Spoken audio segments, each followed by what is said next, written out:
जगत गुरु श्रीमद् वल्लभाचार्य महाप्रभु जी के सिद्धांतों पर चलने के लिए और साथ साथ में पुष्टि मार्ग जैसे एक दिव्य राजमार्ग को समझने के लिए श्री महाप्रभु जी की जब तक कृपा नहीं होती है तब तक हमको ना ही तो अपने स्वयं के कर्तव्य का ज्ञान होता है और ना ही हमें अपने पुष्टि पुरुषोत्तम प्रभु श्री गोवर्धन धरण का भगवान श्री कृष्ण के स्वरूप का ज्ञान होता है। जब तक हमें अपना स्वयं का स्वरूप समझ में नहीं आए वहां तक हमको भगवान का स्वरूप भी समझ में नहीं आता है। स्वयं का स्वरूप समझने के लिए आवश्यकता होती है दृढ़ मनोबल की, क्योंकि आपके हमारे पास प्रलोभन बहुत हैं समय को बिताने के लिए, समय को बर्बाद करने के लिए। समय को मनोरंजन करना कोई बुरी बात नहीं है, लेकिन आत्मरंजन हमारा स्वधर्म है, स्वकर्तव्य है, गुरु आदेश है, ये कभी हमको भूलना नहीं चाहिए। और ये कभी भी जब हम मन में रखते हैं कि किस प्रकार से हमें मनोरंजन और आत्मरंजन की दिशा में आगे बढ़ना चाहिए, तो स्वाभाविक रूप से जैसे समाज में हम देख सकते हैं कि जैसे जो हमारे प्रशंसक हैं, जो वेलविशर्स हैं, वो हमारी स्थिति को देखते हैं, लेकिन जो हमारे शुभचिंतक हैं वो हमारी परिस्थिति को देखते हैं। स्थिति और परिस्थिति, जो हमारे शुभचिंतक हैं, वेलविशर्स हैं, वो हमारी स्थिति को देखते हैं, कौन से पोजीशन पे हैं, कितना ज्ञान है, कितनी संपत्ति है, कैसा बोल सकते हैं, क्या इनका ग्रुप है, इनका कितना समुदाय है। प्रशंसक जो हैं हमारे, वो हमारी स्थिति को देखते हैं, लेकिन जो हमारे शुभचिंतक हैं, जो केवल वेलविशर नहीं हैं, हमको अपना मानते हैं, वो हमारी परिस्थिति को देखते हैं। स्थिति और परिस्थिति जैसे बहुत करीब रहती हैं फिर भी दोनों अलग अलग हैं, उसी प्रकार से हमारा स्वस्वरूप ज्ञान और हमको भगवत स्वरूप का ज्ञान, ये दोनों भी बहुत अलग अलग हैं। स्वस्वरूप ज्ञान का अर्थ होता है हमें अपने कर्तव्य का बोध हो कि हम कौन हैं, कहाँ से आए हैं और हमारा क्या कर्तव्य है। जैसे गांधी जी ने लिखा, वैष्णव जन तो तेने रे कहिए जे पीड़ पराई जाने रे, पर दुखे उपकार करे तोय मन अभिमान न आने रे। तो ये जो उन्होंने वैष्णव की व्याख्या जो करी है, वो एक good qualities of human being, एक आदर्श पुरुष में, एक आदर्श व्यक्ति में, एक आदर्श मनुष्य के जीवन में क्या क्या गुड क्वालिटीज होनी चाहिए, वही तो वैष्णव है।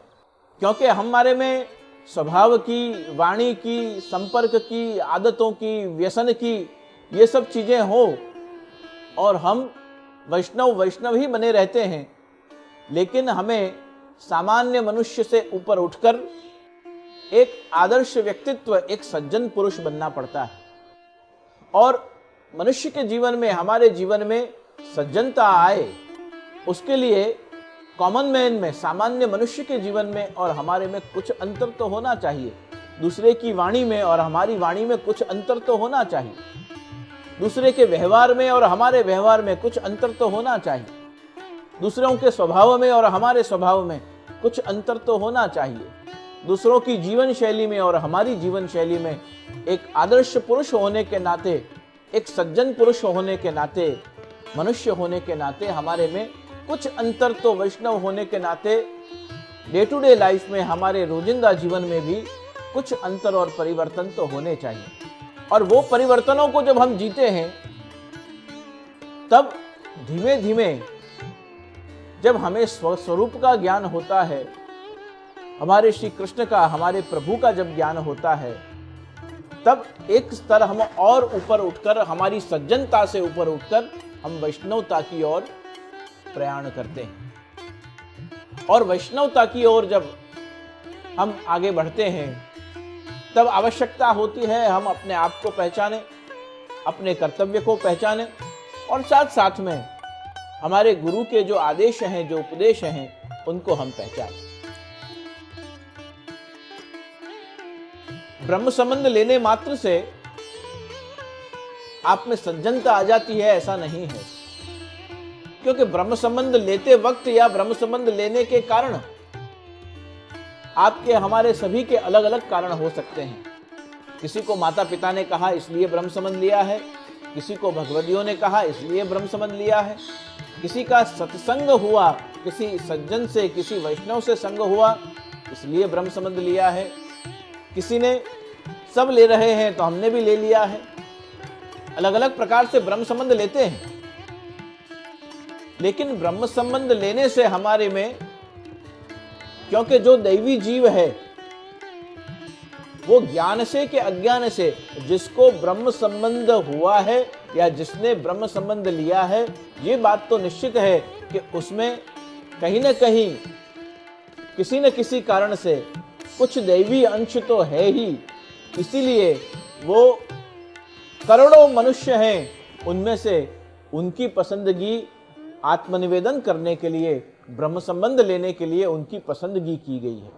कारण कोई भी रहे हों, लेकिन उनको पसंद किया गया, उनको सिलेक्ट किया गया और उनको ब्रह्म संबंध दीक्षा प्राप्त हुई है।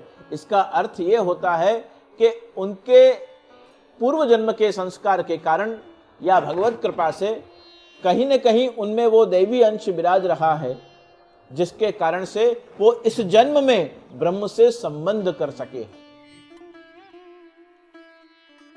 तो दैवी जीव उद्धारण कारण प्रगटेशि वल्लभ भूप, भूतल पे भगवान के वदनानला अवतार प्रभु के मुखारविंद के रूप से श्रीमद महाप्रभु श्री वल्लभाचार्य जी का प्रागट्य हुआ, और उन्हीं के तो हम सब जीव हैं, उन्हीं के हम सब शिष्य हैं।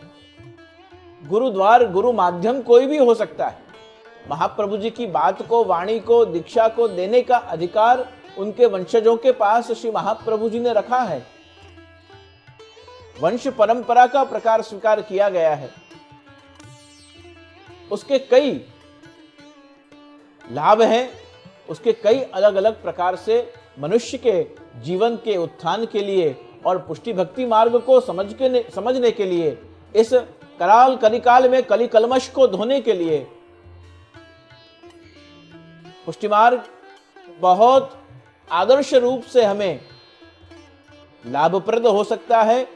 और कली कलमश को जीते हुए भी, कली कलमश को जीते हुए हम अपने जीवन को आज के युग में भी प्रभु सन्मुख कर सकते हैं, प्रभु की बात सुन सकते हैं, प्रभु को समझ सकते हैं और प्रभु के साथ का हमारा संबंध और दृढ़ कर सकते हैं।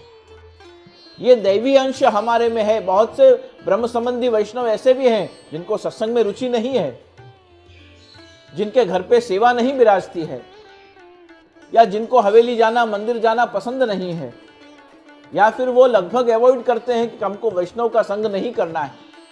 ऐसे भी कई वैष्णव हैं जिन्होंने ब्रह्म संबंध लिया है, फिर भी वो महाप्रभु जी के आदेश का पालन तो ठीक है, लेकिन हिंदू होने के नाते जो उनके सज्जनता के जो कर्म होने चाहिए, धर्म होने चाहिए, वो भी उनके जीवन में नहीं है।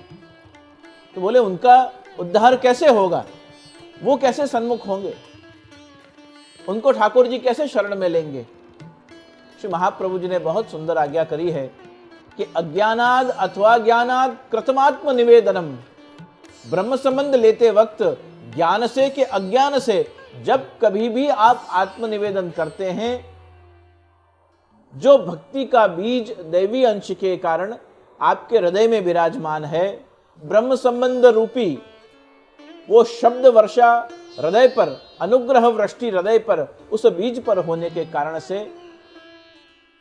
वो पल्लवित तो होता है। लेकिन जैसे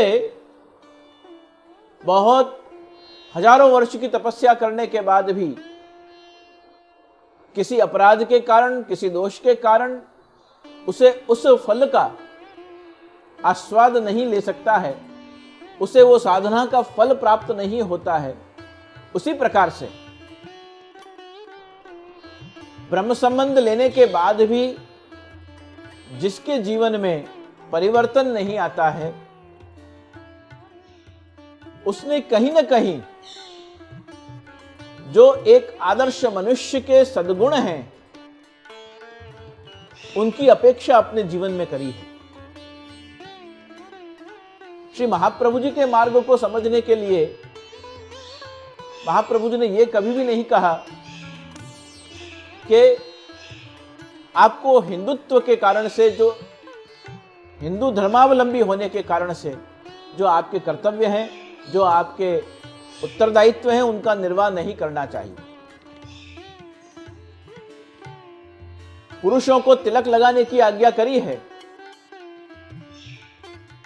पर सौभाग्यवती स्त्रियों को टिकी लगाना अनिवार्य है, ऐसा भी माना है।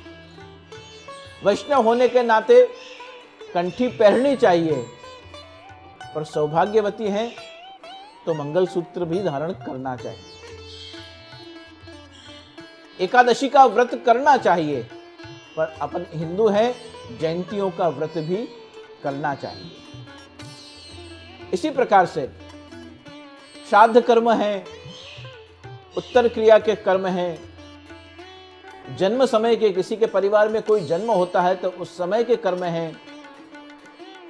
हम वैष्णव हैं और हम समाज के, हिंदू धर्म के मूलभूत सिद्धांतों के और हमारे उत्तरदायित्वों से हम वैष्णव हैं, इसलिए उनसे मुख नहीं मोड़ सकते।